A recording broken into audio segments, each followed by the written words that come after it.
Assalamualaikum dan salam sejahtera. Kami kumpulan pertama akan membentangkan tentang analisis kekuatan dan kelemahan sistem demokrasi di Malaysia. Selamat sejahtera, nama saya Yap Hui Sin dengan nombor matrik BA23110074 akan membentangkan bahagian pengenalan. Perkataan demokrasi berasal dari perkataan Greek iaitu demos, rakyat, dan kratos, kekuasaan. Pergabungan perkataan demokrasi membawa masuk kepada kekuasaan rakyat. Satu definisi demokrasi yang paling kita mudah untuk faham ialah pemerintahan dari rakyat, government by the people.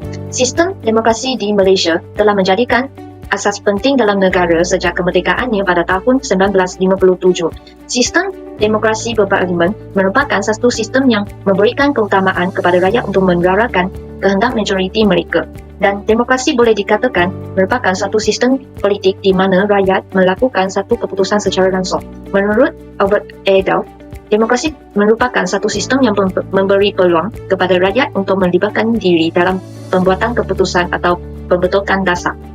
Dan demokrasi berparlimen bermaksud rakyat berhak melibatkan diri dalam sistem pemerintahan negara dan Raja-Raja Melayu menjadi lambang taat setia kepada rakyat. Malaysia yang menjalankan sistem pemerintahan demokrasi berparlimen di bawah pentadbiran Raja Perlembagaan dengan Sri Paduka Yang di-Pertuan Agong sebagai Ketua Negara, manakala Perdana Menteri sebagai Ketua Kerajaan.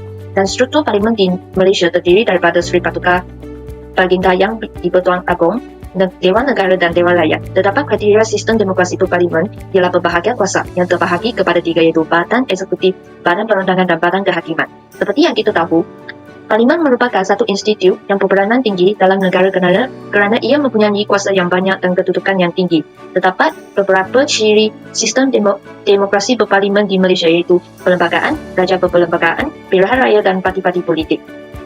Ciri yang pertama perlembagaan iaitu perlembagaan merupakan satu undang-undang tertinggi yang telah menjadi asas kepada pembentukan sesebuah negara. Perlembagaan mengandungi segala prinsip dan peraturan di mana ia telah menjadi satu panduan kepada kerajaan dalam membentuk dasar dan mentadbir negara. Dan perlembagaan dapat menjadi satu bukti dokumen rasmi negara. Ciri yang kedua iaitu raja perlembagaan. Raja Perlembagaan merupakan satu sistem pemerintahan beraja yang mengikut peruntukan Malaysia. Dan Yang di-Pertuan Agong YTPA merupakan ketua negara dan juga simbolik perpaduan kepada rakyat dan negara. Dan YPTA tidak boleh bertindak dengan sesuka hati, sebaliknya beliau perlulah bertindak dengan mengikut perlembagaan dan nasihat atas Perdana Menteri. Bagi ciri ketiga iaitu pilihan raya. Pilihan raya merupakan salah satu ciri yang penting kerana ia merupakan satu proses pemilihan wakil kepada rakyat yang dapat menjadi pemerintah di peringkat persekutuan dan negeri. Suruhanjaya Pilihan Raya iaitu SPR akan memainkan peranan dalam proses pilihan raya dan rakyat diberi hak untuk melibatkan diri dalam proses pemilihan wakil. Warga negara Malaysia boleh mengundi wakil dengan mengikut prosedur yang terus dan teratur dan akhirnya parti-parti politik. Terdapat beberapa parti politik yang mempunyai ideologi sendiri untuk memperjuangkan hak ke arah sistem pemerintahan yang lebih stabil. Parti-parti politik ditubuhkan untuk mendapatkan kuasa dan menjalankan ideologi masing-masing. Mereka menjadi wakil kepada rakyat untuk menyuarakan suara kehendak mereka. Okay, seterusnya kita masuk kepada kekuatan sistem demokrasi di Malaysia. Yang pertama disebabkan oleh sistem kerajaan yang lebih teratur. Sistem kerajaan lebih teratur ni dia disebabkan oleh pembahagian kepada tiga kumpulan iaitu pemerintah atau eksekutif, perundangan, legislatif dan kehakiman. Tujuan pembahagian kepada tiga cabang utama ini adalah untuk mengelakkan atau menghindari bahayanya kezaliman, di mana doktrin pembahagian kuasa ini dia dapat mengekalkan kepimpinan dan kebebasan yang sebenar, justru untuk mewujudkan semak dan seimbang antara kuasa tersebut. Okay, seterusnya seorang hakim tu walaupun dilantik oleh ketua eksekutif ni dia boleh menjatuhkan hukuman undang-undang kepada hakim ni dia boleh menjatuhkan undang-undang kepada ketua eksekutif kerana badan kehakiman ni dia mempunyai kebebasan untuk menghakim para hakimi dan kekebalan kehakiman. Okey, kekuatan yang kedua ialah dapat mengelakkan pertindihan bidang kuasa, iaitu pihak yang sama tidak terlibat dalam pengurusan lebih daripada satu kuasa. Contohnya, badan eksekutif ni dia tidak boleh mencampuri bidang urusan oleh badan perundangan. Kerana badan perundangan ni dia bertanggungjawab dalam pembentukan sistem undang-undang negara. manakala badan eksekutif dia menguruskan hal-hal berkaitan dengan pentadbiran. Ya. Manakala dalam badan eksekutif ni pula juga terdapat pembahagian kuasa antara pentadbiran dan di peringkat persekutuan sama negeri. Sekiranya tidak berlaku pengasingan kuasa di antara kedua-dua badan ni, mana mungkin kerajaan ni dia dapat menjalankan pentadbiran sebuah negeri, kerana tidak semua negeri itu diperintah oleh sebuah kerajaan. Okey, kekuatan demokrasi kerajaan Malaysia yang ketiga ialah untuk mengelakkan penyalahgunaan kuasa akibat pemusatan kuasa pada sebuah badan tertentu. Kita ambil contoh dalam badan eksekutif, kuasa Perdana Menteri ni atau kabinet dia merangka dasar kerajaan serta memberi arahan kepada jentera pentadbiran kerajaan di peringkat persekutuan sama di peringkat negeri. Selain memberi nasihat kepada WDPA serta membincangkan masalah-masalah, legislatif ni adalah kuasa bagi parlimen dalam proses penggubalan undang-undang yang mana melibatkan jabatan peguam negara. Dan seterusnya badan kehakiman yang mana perlantikan hakim-hakim mahkamah ni di persekutuan atau mahkamah tinggi dilantik oleh WDPA dengan nasihat Perdana Menteri atas nasihat Majlis Raja-Raja, namun Perdana Menteri ni dia perlu meminta fikiran ketua hakim negara. Satu frasa A Government of the People, by the People and for the People yang diungkapkan oleh bekas Presiden Amerika Syarikat yang ke-16 Abraham Lincoln merupakan cerminan kepada konteks demokrasi secara umum. Oleh yang demikian, dapat disingkapkan bahawa demokrasi ini mempunyai kesinambungan yang erat dengan penjagaan kepentingan dan keperluan rakyat. Dengan adanya sistem demokrasi seperti demokrasi berparlimen yang dipraktikkan dalam negara Malaysia, kepentingan rakyat serta hak asasi manusia akan terjaga. Kepentingan rakyat dapat dilihat dalam pelbagai aspek seperti kebebasan beragama, berpolitik, bersuara serta kebebasan media atau komunikasi. Aspek tersebut merupakan komponen yang vital dalam mencorakkan serta menerajui kehidupan individu yang majmuk. Dalam konteks kebebasan politik, Malaysia menunjukkan kemajuan yang konsisten serta mampan khususnya pelibatan wanita dalam arena politik. Perubahan ini berlaku dengan perlahan kerana faktor luaran seperti stigma dan persepsi masyarakat yang cetek. Tetapi ia merupakan satu langkah yang menyeluruh untuk menarik wanita ke dalam dunia politik Malaysia. Selain itu, ia akan mengubah persekitaran politik Malaysia yang secara tradisinya dikuasai oleh kaum lelaki. Malah, Malaysia juga mempunyai penambahbaikan dalam aspek penglibatan belia dalam politik. Sebagai contoh, penubuhan parti politik muda serta pengaruh Syed Saddiq yang menyokong kesedaran politik dalam kalangan belia Malaysia. Kekuatan demokrasi ditunjukkan oleh transformasi yang berlaku dalam arena politik Malaysia yang melibatkan wanita dan belia. Ini kerana rakyat dan kesejahteraan masyarakat adalah asas kepada demokrasi. Perubahan dan kemajuan ini pasti akan sukar dimiliki dan dicapai di Malaysia tanpa wujudnya demokrasi. Tuntasnya, rakyat Malaysia telah mendapat banyak faedah daripada sistem demokrasi di Malaysia, di mana keperluan dan kesejahteraan adalah asas. Kerajaan yang melaksanakan idea demokrasi ini akan mengutamakan kepentingan rakyatnya. Demokrasi mempunyai keupayaan untuk meningkatkan kesejahteraan umum, jadi ianya perlu ditanam dalam semua bidang masyarakat. Assalamualaikum, nama saya Andi Nurniza Syafiqah binti Sabu, PA 23110146. Saya akan teruskan dengan kekuatan sistem demokrasi di Malaysia iaitu hak kebebasan bersuara. Hak kebebasan bersuara merupakan salah satu akta yang terdalam dalam Perlembagaan Persekutuan yang mana merupakan undang-undang tertinggi di negara. Dalam perkara 10(1)(a), Perlembagaan Persekutuan memperuntukkan setiap warga negara Malaysia mempunyai hak dalam bersuara dan juga bercakap. Namun begitu, rakyat Malaysia tidak boleh menyuarakan segala pandangan dan juga pendapat mengenai isu-isu yang sensitif. Isu-isu yang sensitif termasuklah dengan 3R iaitu agama, bangsa dan institusi. Pada masa kini, kebebasan bersuara seringkali dikaitkan dengan perbuatan menghasut yang boleh menggugurkan keamanan dan juga ketenteraman masyarakat. Oleh itu, kerajaan telah mewujudkan satu akta iaitu Akta Hasutan yang berkaitan dengan kebebasan bersuara, yang mana walau bagaimanapun pada tahun 2016 akta ini telah dipindah, di mana hasil daripada pemindahan akta ini menyebabkan beberapa wartawan dan juga ahli politik telah ditangkap dan didakwa di bawah akta ini. So ini salah satunya isu bersangkut paut dengan aktivitis Isyamuddin Rais, artis grafik Fahmi Reza, kartunis Munar, penerbit The Age, Ho Kaitat dan ramai lagi.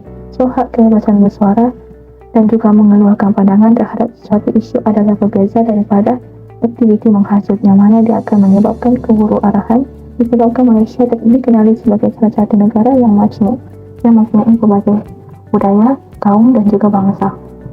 Oleh itu, masyarakat haruslah mengikuti garis panduan melaksanakan hak kebebasan bersuara bagi memastikan kemajuan negara bertambah maju di samping menjaga ketenteraman dan kedamaian negara. Itu saja. Terima kasih. Kelemahan dalam sistem demokrasi di Malaysia yang pertama adalah kurangnya tanggungjawab terhadap politik, yang mana asas sebuah demokrasi itu merupakan seorang pegawai yang bertanggungjawab dalam melaksanakan tugas mereka kepada rakyat. Namun, pemerintahan yang sama selama beberapa tahun menyebabkan ada di antara mereka ini menjadi angkuh dan tidak perlu merasa bimbang untuk digantikan. Mereka ini berpendapat bahawa jabatan mereka ini akan kekal dan mereka akan memerintah dalam jangka masa yang panjang. Sebagai contoh, Barisan Nasional telah menjadi gabungan yang dominan dalam pemerintahan negara sejak awal penubuhannya pada tahun 1973 dan semakin berleluasa sehingga ada di kalangan pemerintah ini yang terlibat dalam jenayah rasuah. Tambahan pula, dalam tempoh 56 tahun pemerintahan menjelang Pilihan Raya 2018, terdapat 8 Perdana Menteri dan 6 daripadanya terdiri daripada parti yang sama. Penguasaan terhadap pemerintahan yang lama ini menyebabkan mereka ini bersikap angkuh dan juga melakukan rasuah. Hal ini telah menjejaskan imej negara kerana mereka ini sanggup untuk melakukan perkara-perkara yang kotor demi mempertahankan kuasa mereka dalam memerintah negara.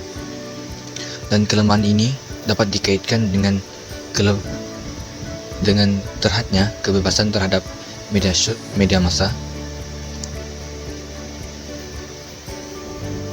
Dalam demokrasi yang sebenar, media ini berfungsi sebagai pemerhati, sebagai menyediakan maklumat kritikal dan juga memastikan ketulusan dan dalam tampil urus negara.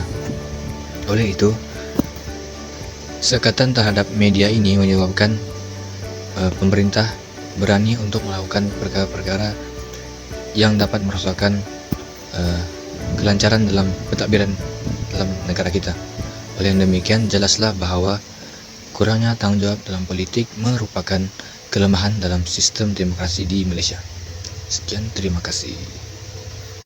Assalamualaikum dan salam sejahtera. Saya Ginayatul Akila binti Sungsang, pemegang nombor metrik BA23110140. Pada hari ini saya akan membentangkan bahagian saya dalam kelemahan sistem birokrasi di Malaysia, iaitu membuka ruang kepada berlakunya rasuah. Seperti yang kita tahu, kes rasuah ini adalah suatu kes yang tidak asing lagi di pandangan masyarakat maupun di negara kita sendiri ataupun di seluruh dunia. Perbuatan rasuah ini adalah salah di sisi undang-undang. Jika seorang individu yang bertanggungjawab itu didapati bersalah, maka hukuman yang akan berat akan menantinya. Seperti yang kita ketahui, sebagai contoh, kes yang pernah berlaku di negara kita iaitu kes penipuan 1MDB yang disediakan oleh bekas Perdana Menteri kita iaitu Datuk Seri Najib Tun Razak. Dalam kes ini, kita dapat melihat bagaimana pihak atasan dengan mudahnya menggunakan duit yang sepatutnya menjadi aset kepada negara digunakan untuk kepentingan mereka sendiri. Untuk perkembangan, kes ini semakin hangat dikatakan apabila Datuk Seri Najib telah dituduh dengan 49 pertuduhan yang pada mulanya kes ini tidak melibatkan mana-mana pihak. Akan tetapi, kes ini telah dikaitkan dengan berbagai pihak yang secara tidak langsung juga turut terpalit dalam kes penipuan 1MDB. Dalam perkembangan baharu, iaitu pihak negara telah meminta Amerika Syarikat untuk membayar sebahagian penalti yang telah dibayar oleh Goldman Sachs yang telah dilakukan pada 5 tahun yang lepas. Pada ketika itu, 1MDB sedang diperkenalkan kepada dunia. Kesimpulannya, bagi mencapai sebuah negara yang aman dan harmoni daripada kes rasuah, pihak kerajaan atau pemerintah hendaklah menjalankan amanah serta tanggungjawab mereka dengan baik. Selain itu juga, rakyat perlulah memilih pemimpin yang baik agar dapat melahirkan pemimpin yang berwawasan tinggi di masa akan datang. Sekian, terima kasih. Nama saya Muhammad Amirul Ridwan bin Zulkifli, pemegang nomor kad matriks BE23110158. Saya akan membentang bahagian cadangan penambahbaikan. Cadangan pertama ialah memperkuatkan mekanisme pemeriksaan dan keseimbangan dalam badan pemerintahan. Cadangan ini melibatkan pembentukan sebuah badan khas yang bertugas mengawasi integriti serta tingkah laku para pemimpin politik. Badan ini harus bebas dari pengaruh politik dan diberi kuasa untuk menyiasat serta mengambil tindakan terhadap sebarang penyelewengan kuasa. Langkah ini membawa kepada peningkatan kepercayaan masyarakat terhadap integriti sistem politik dan pemerintahan.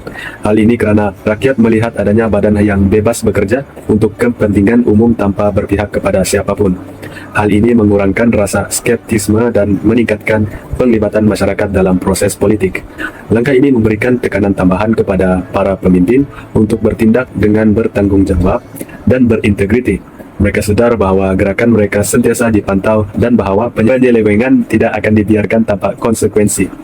Cadangan kedua ialah memperketatkan larangan lompat parti. Rang Undang-Undang Anti Lompat Parti adalah cadangan dalam Persetujuan Perjanjian Keyakinan dan Bekalan CSA yang pernah dikemukakan bekas Perdana Menteri Tan Sri Muhyiddin Yassin. Tindakan ini bertujuan untuk mengatasi masalah kestabilan politik yang sering kali terganggu. Hukuman yang diusulkan ialah kehilangan kerusi mereka atau denda yang signifikan. Hukuman kehilangan kerusi memberi hentakan yang kuat kepada mereka yang ingin melompat parti. Ini bermakna bahawa jika seorang wakil rakyat memutuskan untuk melompat parti, mereka akan kehilangan kedudukan mereka dalam parlimen atau jawatan legislatif setempat. Hukuman denda juga menjadi penambah dorongan kepada ahli politik untuk tidak melompat parti sewenangnya. Denda yang besar memberi kesan kewangan yang serius kepada individu tersebut. Melalui langkah ini diharapkan dapat mencipta satu sistem undang-undang yang efektif dalam menghalang lompat parti dan pada yang sama memastikan bahawa ahli politik bertanggung jawab terhadap keputusan mereka dan setia kepada parti mereka. Assalamualaikum warahmatullahi wabarakatuh. Dan selamat sejahtera, saya Naufal Haziq bin Johar, memegang nombor kad matrik BA23110130. Saya akan membentangkan bahagian kesimpulan. Baiklah. Demokrasi ini adalah suatu sistem pemerintahan di mana rakyat mempunyai hak untuk memilih wakil-wakil mereka dalam pilihan raya umum. Jadi sistem demokrasi di Malaysia ini mempunyai pro dan kontranya. Walau bagaimanapun, demokrasi ini dia menginstitusikan kebebasan. Namun sekiranya idea kebebasan dia ini dilebarkan tanpa pengawalan, ia berpotensi untuk membunuh idea demokrasi itu sendiri. Baiklah, kita beralih kepada kelebihan ataupun kekuatan demokrasi di Malaysia. Yang pertamanya ialah pemilihannya yang bebas. Di Malaysia, pemimpin dipilih melalui pilihan raya yang adil dan bebas. Pemimpin yang dipilih akan memimpin dengan beretika dan bertanggungjawab. Yang kedua ialah keadilan dan kesaksamaan. Semua rakyat Malaysia mempunyai hak yang sama dan diperlakukan secara adil oleh kerajaan. Ini termasuklah pendidikan, kesihatan atau kebajikan sosial. Dan yang ketiga ialah keterbukaan dan ketelusan. Kerajaan perlu memberikan maklumat yang jelas dan terbuka kepada semua rakyat mengenai keputusan dan tindakan mereka. Bercakap tentang kebaikan, mestilah ada juga dia punya keburukan. Jadi antara kelemahan ataupun keburukan sistem demokrasi di Malaysia ini ialah, pertamanya ialah pemilihan calon. Jadi dalam sistem pilihan raya, ini sistem pilihan raya demokrasi, mereka membenarkan sesiapa sahaja untuk menjadi calon. Ini bermakna individu-individu yang tidak layak untuk memimpin pun sebenarnya boleh dipilih untuk menjadi wakil rakyat.